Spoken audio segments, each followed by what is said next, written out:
किंतु ए झीटी के मुझे धन्यवाद देवी भगवान ताकू साहस देइचंती से आज निजे लड़ीकी निज परिवार पर निज जीवन को बंचे बहुत जोर ताकू आक्रमण करा जायछि पुलिस एपर्यंत निष्क्रियतार कौन दोषी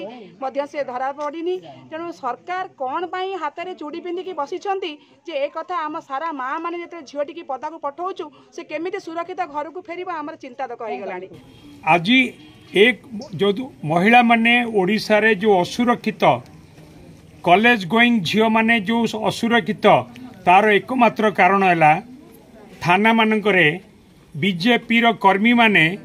थाना को गोटे पार्टी ऑफिस रे परिणत कर देइचंती एवं बीजेपी रो कर्मी माने पुलिस मैटर रे सबु कथा रे हस्तक्षेप करूचंती जोथि पई अपराधी मानकर साहस बढ़ुची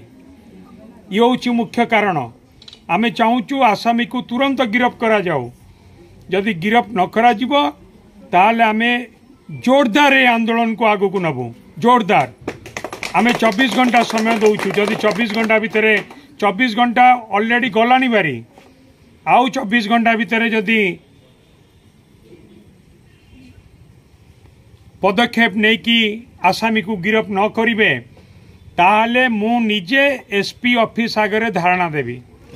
एवं बिजु जनता दल तरफ एसपी ऑफिस को घेराव करा जिवो।